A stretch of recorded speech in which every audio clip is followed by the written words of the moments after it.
I think that this is a little bit of a touchy topic, right? We're talking, we are academics, we are experts in our field, and we are talking, I'm getting ready to talk about using some AI tools. ChatGPT is just one of them. There's some better ones out there, and we're going to talk about using some of these AI tools and how they can help us with manuscripts, with grant writing, help our trainees. I find we've actually really found this helpful for our trainees. For some reason, it's really hard to get that first draft or get that outline. And so we'll say, hey, put it, like, the literature, right? But, they still feel a little uncomfortable writing it down. And we'll be like, the literature, why don't you go to ChatGPT, ask ChatGPT, and then see how wrong it is, right? And then, but sometimes just having that outline or whatever helps people. But it also can help us. And there's some really good tools out there that's like, better than ChatGPT, built off ChatGPT, but better. So I'm going to try to talk about some of them. And I planned this talk because I didn't know initially that Faith wasn't going to be here. So her and I were sitting next to each other.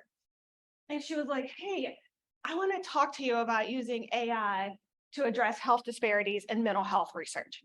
And I was just like, I don't really know much about mental health research other than, Black women, no matter what our education level or income level, we have worse maternal health outcomes. And, even with good health care and, Black doctors, like what's going on? And so I decided to use that little 10-second conversation about something I don't know much about to as an example. So first of all, let me ask this. How many people here, even in the playtime, have used ChatGPT? Okay, great. And right, so that is right. And have people used other AI tools? Not many other AI tools, just kind of ChatGPT, because everyone's talking about it, You use Grammarly? Okay, that's Grammarly. Okay. So let's get started. Okay. So what the first thing to look at is, I'm gonna have to go in and out of the presentation actually, is idea generation. So I typed into ChatGPT, hey, generate me some ideas on using AI to address the health disparity seen in maternal health.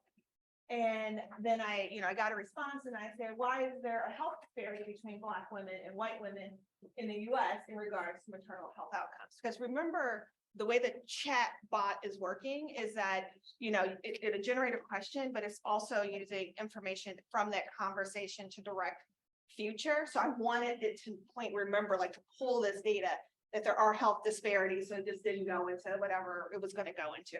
So, okay, now let's pull up. Okay, so generate me, can people see? Yeah, all right, it's pretty good. Okay, generate me some ideas, blah, blah, blah. So these are some ideas that it came out with. Predictive analytics. AI can analyze large amounts of health data and generate predictive models to identify women who may be at risk for this was the first one without asking about Black people. Health risk for complications during pregnancy, childbirth, postpartum. This can enable proactive interventions and personalized care. It talked about telemedicine support. AI can augment telemedicine platforms to help provide access to healthcare professionals for mothers, especially in remote locations and that can't readily access maternal health services. It can be used to power health education, developing apps and websites, collecting, used for data collection and analysis. A lot of my team, they use it for code generation to help them with writing R code or Python code or whatever. Maternal health monitoring, using it, analyzing speech, doing some large language model type text input, using it to rapidly review and analyze the literature. So, in research, thinking about equitable distribution of resources, enhancing care. So doing some monitoring systems to track fetal development and maternal health parameters, looking at language and things to address cultural barriers, mitigation, and then from a social determinants of health model. And okay, so then the next question I said, well, okay, so these aren't things that you would, if you knew the field, you would have come up with this yourself, right? And probably better than what it did. But, kind of this initial idea generation, quick way to brainstorm, you can put it in and then you can, see where it's right, never trust it, like, because it does make up stuff, right? See where it's right, see where it's wrong, but it gives you a good list that you can kind of start some conversations on. So remember I said that, there's health disparities between Black and white. And then I said, actually I just said, why is there? And so then it said, oh, because of systematic racism, social, structural and institutional racism can affect health indirectly. Social determinants of health, healthcare access and quality, pre-existing conditions, stress, and the weathering hypothesis. I was actually like, oh my God, I pulled the weathering hypothesis. Oh, I thought I was a little happy. Implicit bias in healthcare, lack of representation of doctors of color. Okay, so now I agree with that. And if it was something, that, and this is for demonstration, I wasn't giving it that much thought, but if it was something that like overtly it missed, I would say, hey, and I would tell it, you missed this, please include this in what, in our consideration going forward. Okay. So, okay, well, I guess I don't need to go back to the slide. Okay. So now we got some idea generation. Faith and I, we talk, we chat, we say, oh, I think I want to like hone in, because, you can't have a grant with 10 different topics, right? I think I want to hone in on AI to analyze large amounts of data and generate predictive models, mainly because I understand predictive. So Faith and I decided hypothetically that was the one that we're going to hone in on. And then I am telling it to write me an introduction. And as you will see, this is the introduction that a high school student would probably write. This is not going to be the introduction to your grade. But it's an interesting exercise. Like, it came up with a title. And I actually love to do ChatGPT for titles. I suck at coming up with titles and acronyms. I think like internal medicine people can like have a program and like come up with the ABCD or whatever. I can't do that, but I'll sometimes put some in ChatGPT and say, can you come up with a cool acronym? Then I send it to my team and they tell me if it's cool or not. But so I came up with a title for our grant, and it attempted to write an introduction. I don't think it was that great. So then I was like, so let's try this from a different angle. And I said I needed a lit review on AI-driven predictive analytics and maternal health. And please include any information that is specific to addressing health disparities. Remember earlier, that's why I included the low health disparities. This isn't going to be great either. It's, very generic, but I do like that it can kind of give you some of the subject headings that you may want to do for your real paper. Like, this is not a cut and paste, don't do this, but you can do it. Then I'm like, that kind of sucked. That was, even the headings weren't really good, but then I was like, okay, what about giving me an outline? So if you were going to do an outline for this introduction or for this lit review, like this may be the introduction, the outline that you give a trainee, right? And you say, hey, I want you to pull me all of these articles. Here's a basic outline. Please fill it out. 2 minutes, you have this. I'm not saying do it, but your mileage may vary. Maybe you want to, maybe not. But like this is kind of the way that this outline may be written for this paper or for a beginning part of a grant, and including some of the bullet points. And maybe this is what you use in a discussion with a trainee as you guys are working on the real outline. Okay. So then one of the things that you can sometimes tell it to do is for it to act like an expert. But I said, one of the areas in grant writing that I had the hardest time was writing the innovation section. I don't know. I've just always found it really hard. And I would normally go to more senior faculty or whatever and say, okay, you know what I'm doing. You're my grant. You know what I'm doing. Why is this innovative? Like, I think it's innovative, but I just can't articulate why it's innovative. And I don't know, like, it's really also hard for me writing about myself.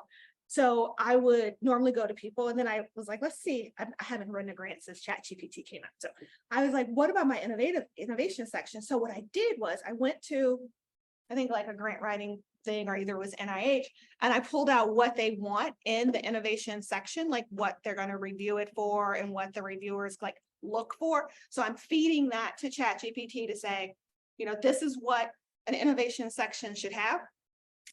And then I'm like, okay, so give me some ideas of why I'm innovative. And then it was like, oh, challenging current clinical paradigms.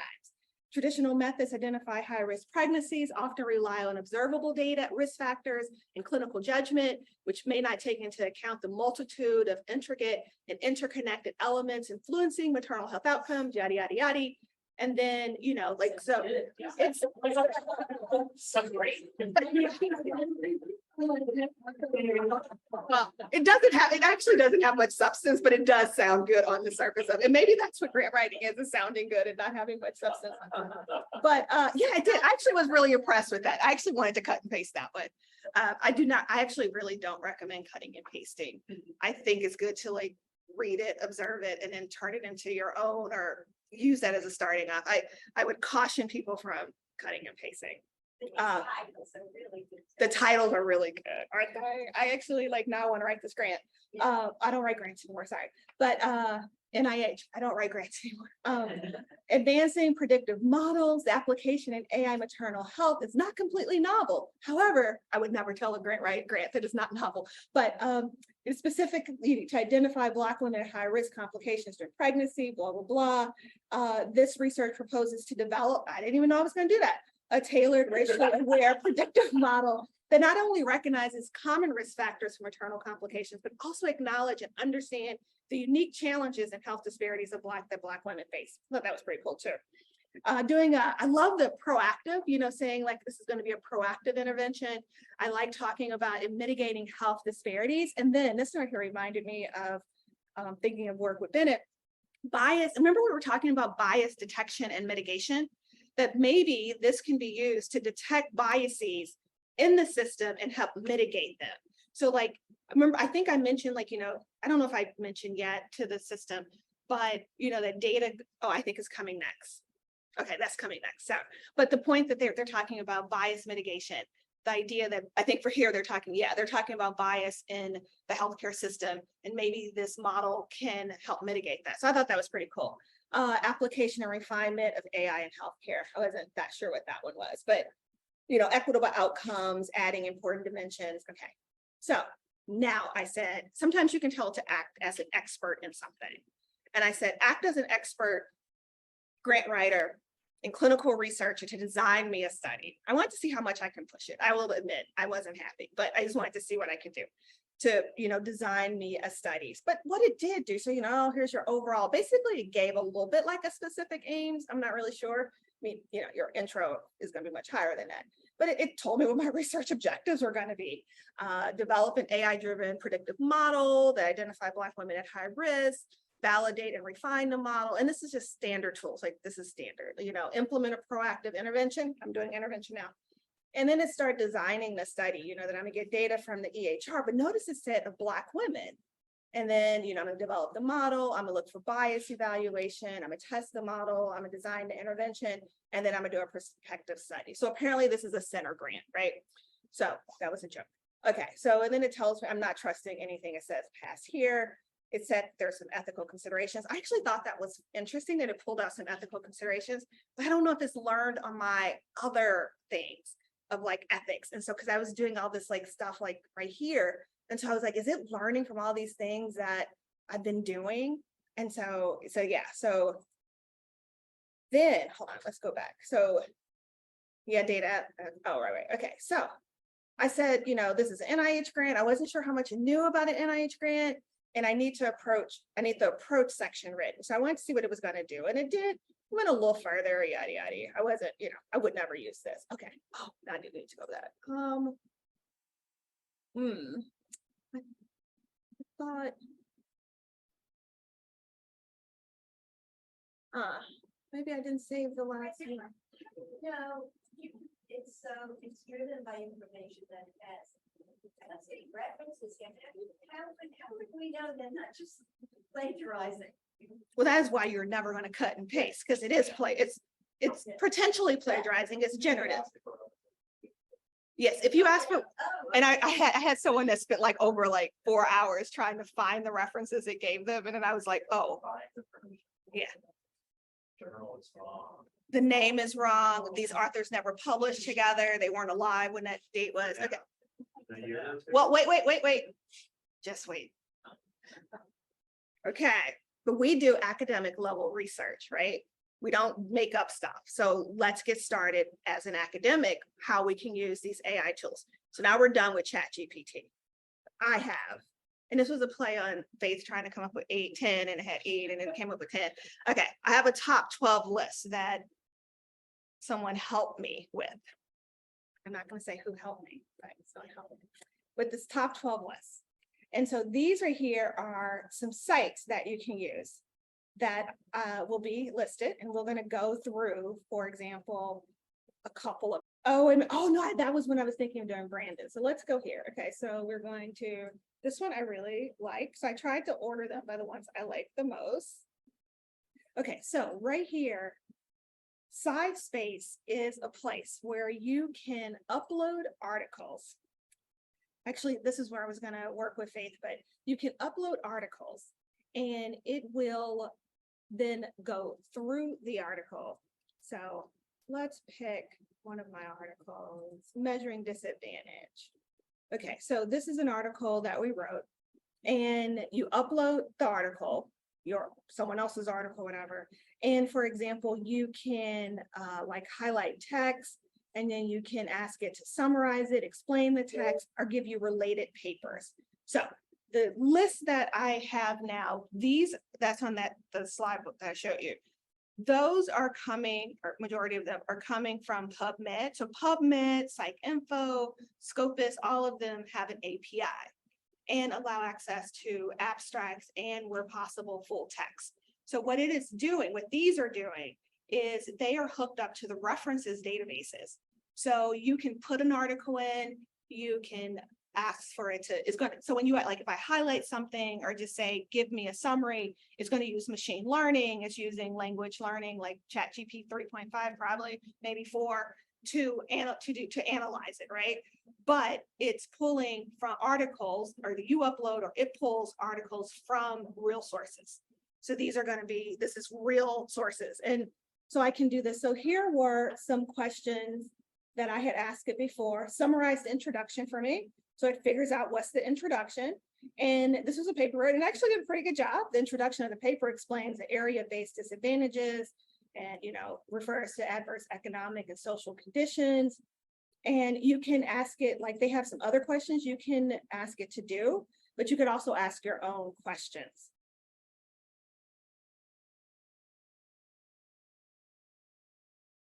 So it's pulling language from the paper and providing summary. So this is just kind of a cool thing, like to help you start going through some quick papers and to it's called, and they have a, like right here, you can add Copilot to your browser. So then when you're like in search, PsycInfo or Google Scholar or whatever journal, and you pull up an article, you can have Copilot on the side that you can ask it questions and it'll, give you quickly. So this is if you don't want to read the whole article, you want to look at it. Okay. So that is one tool that I really do like that tool. But this one right here is also one of my other favorites. But I want to really get down, when I get down to Research Rabbit, that's where I hope that you'll be like odd. And we can, and actually if someone is interested, like I wanted this to be a,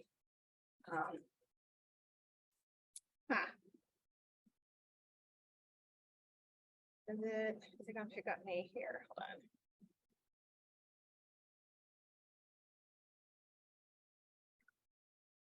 Sorry.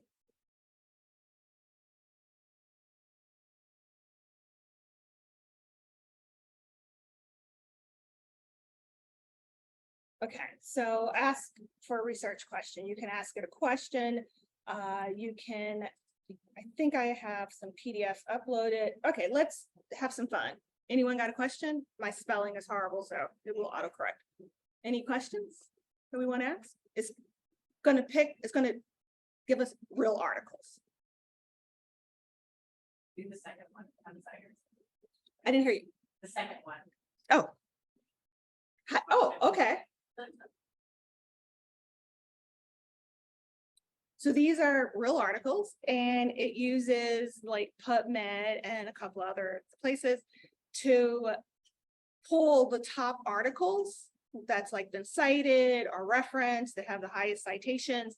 And then it also does provide you like, this is kind of, there's just starting this, it provides you like a little beta summary.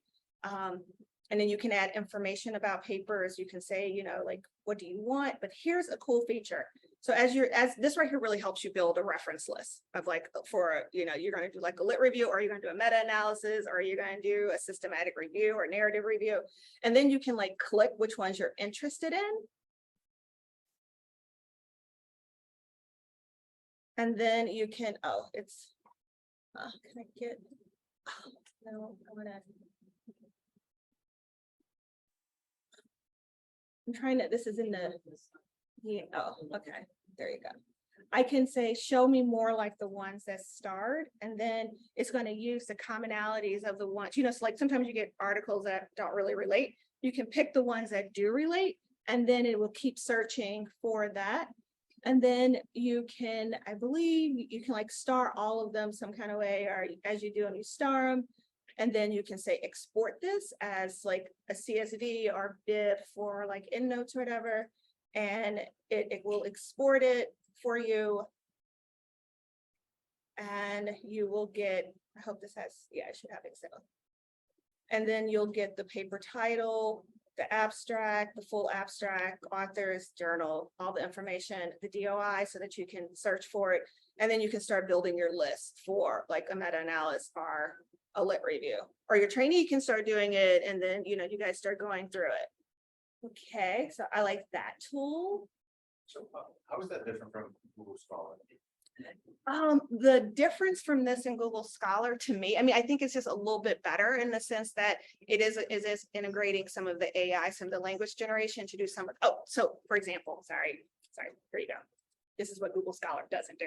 So if you click on the article, sorry, I gotta have myself, it will give you, you know, the article, the abstract, whatever, but it also does some of these things right here. So I can ask for, it will automatically give me a summary, and then it tells you where it's pulling that from, why did they do the test, and then, you know, it will like give you some of these information. You know, you can ask it for it, it'll tell you what like the key outcomes were that it's pulling from the paper.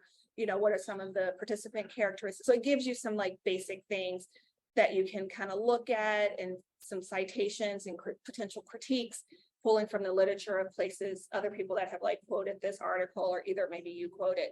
So it just gives, and these are real citations. So it like just gives a little bit more that, so, you know, like kind of at your fingertips, so you don't have to open up the whole article, but you can open up the whole article. So it's a little bit, you know, it's Google Plus, right? It's a little Google Scholar Plus, but so yeah, so I like that one too. I just kind of show one potential more. Everyone's going to get this, but okay. I want to show you Research Rabbit. This is my favorite. In Research Rabbit, basically what it does is, I'm automatically logged on. I don't know the password. What it does is you put an article in, or a couple of articles, and it does a visual map. So when you put like an article in, or you make a collection of articles, it then tells you all the other articles that's connected to it, like in the universe.